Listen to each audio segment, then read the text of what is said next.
मुझे ये बताओ, अली को कौन बताएगा कि उसकी मोहब्बत मर चुकी है?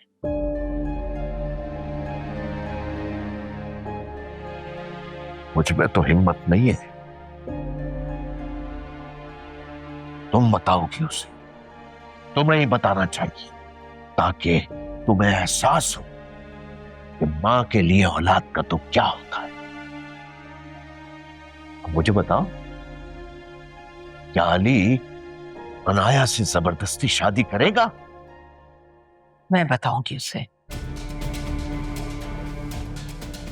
हिम्मत है तुम में बताने की? हाँ, जो भी होगा जैसे भी होगा ऐसा होगी।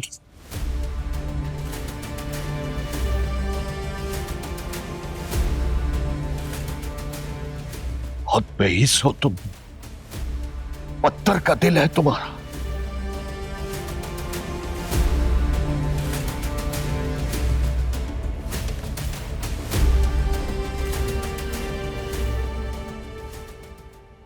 इतनी रात को यहाँ क्यों लेकर आए हो यार? यार उसामा, क्या तुम मेरे साथ चल सकते हो? इतनी रात को कहाँ भाई? मुझे ना बहुत घबराहट हो रही है, दम घुट रहा है मेरा यहाँ पर। प्लीज मुझे समंदर पे ले चलो। अच्छा ठीक है, अभी काफी रात है, थोड़ी रोशनी हो जाए फिर चलते हैं। अरे रोशनी की क्या जरूरत है यार, चलते हैं ना। हाँ हाँ चलते हैं, तुम चेंज कर लो फिर चलते हैं। आओ।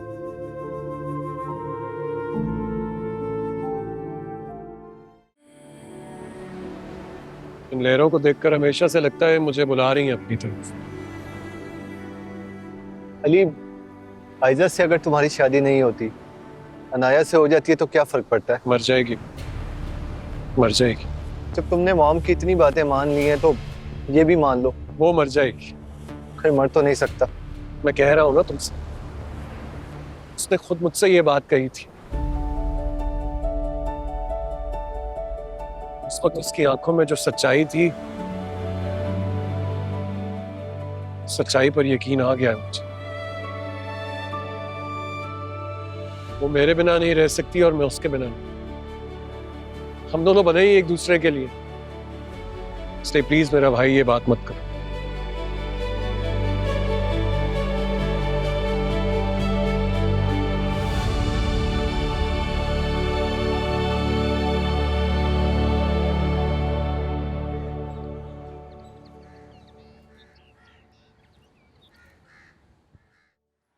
फोन आया था जहां रख, बहुत शर्मिंदा हो रही थी वो।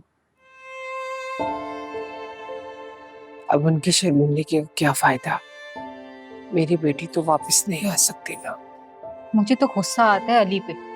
जब इतना ही दबता था अपनी अम्मी से, तो आयजा को ख्वाब क्यों दिखाए? उन सबके जमीन में माँ से दबना है। अली क्या करता? कुछ तो मर्दानगी दिखानी चाहिए थी। जिस औरत ने उन्हें पाला है ना, उसने घुट्टी में घोल के अहकामात पिलाए हैं। यानी कोई बेटा भी उसके हुक्म के अलावा कुछ नहीं करता। अम्मी, आजा का फोन आया था, गए थे वो लेने, नहीं आएंगे तो मुझे खुद जाना। निम्रा, मुझे प्लीज टैक्सी मंगा दो। इतनी जल्दी क्यों जा रही हो? मैं सैलून चली गई तो अम्मी अकेले हो जाएंगे ना। नहीं बेटा, अकेली क्यों होंगी, मैं हूँ नसरैया के पास। नहीं बेटा, तुम अपने घर जाओ बेटा। ये तो जिंदगी भर का रोना है। मैं मजबूर हूं। अगर मैं वक्त पे नहीं पहुंचूंगी तो मुझे पता है कि वो रजा को बहुत ताने देंगी। हाँ, तुम अपना घर खराब करने की कोई जरूरत नहीं, तुम जाओ। हाँ, तुम जाके घर बसाओ, चाहे वो तुम्हें जला के मारी क्यों ना दे। नहीं कहते हैं निम्रा। तुम भी कुछ नहीं कहोगी? अपनी बहन के लिए आवाज नहीं उठाओगी? फिर आयजा ने मोहब्बत के नाम पर अपनी जान ले ली और हम कुछ नहीं करेंगे? मैं कुछ नहीं कर सकती। मेरे दिल पर तेजाब बनकर आंसू गिर रहे हैं। मैं मजबूर हूं। रातों में नींद नहीं आएगी, मुझे उसकी बहुत याद आएगी, लेकिन मैं कुछ नहीं कर सकती। तुम्हें क्या पता उस घर में कैसे दिन गुजारूंगी। मम्मी, आप तो रोना बंद करें। क्या करूं, आंसुओं के रुकने का नाम ही नहीं ले रहे।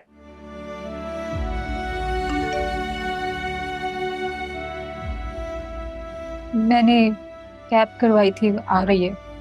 हाँ प्लीज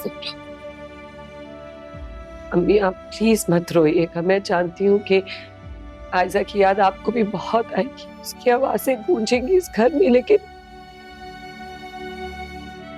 आपने हौसला रखना है, अपना ख्याल रखना। मैं आपको फोन करूंगी। फिजा, तुम 10वें पर आओगी बेटा? नहीं तैसी खाला, मैं नहीं आ सकती। उनके यहाँ बस 3 दिन का सोग होता है। कैब आ गई है। बस अब इजाजत है, जमरा तो अपना ख्याल रखना। तैसी खाला, मुझे आप पर पूरी उम्मीद है, आप मम्मी को रोने नहीं देंगी। हाँ बेटा, तुम मेरी वजह से परेशान मत हो ना बेटा। तुम जाओ, अपना ख्याल रखना। आप भी अपना ख्याल रखिएगा। अल्लाह हाफिज। जाओ, बहन को छोड़कर आओ। Okay singer.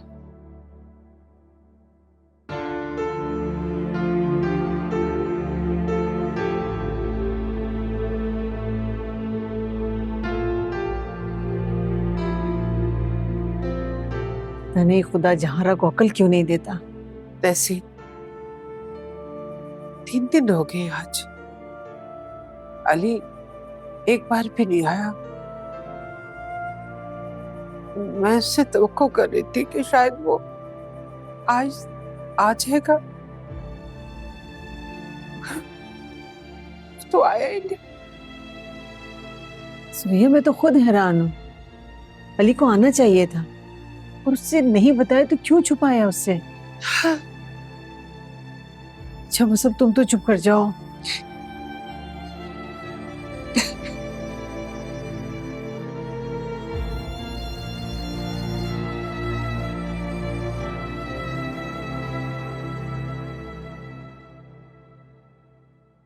डॉक्टर साहब, क्या कहते हैं आप? इनकी ये हालत कब से है? डॉक्टर साहब, 3-4 दिन से इसको बुखार था, बिल्कुल सुत पड़ा रहा है। हम समझ रहे सो रहा है, लेकिन ये तो बेहोश था, इसलिए मैंने आपको बुलाया। मैंने इंजेक्शन दे दिया है। ठीक है, अगर होश में आ जाए तो मुझे इन्फॉर्म कर दीजिएगा, ठीक है। और मैं दोबारा चक्कर लगा लूंगा। डॉक्टर साहब, कोई खतरे की बात तो नहीं, ठीक हो जाएगा? नहीं नहीं, बिल्कुल खतरे की बात। बहुत बहुत शुक्रिया। आई आई।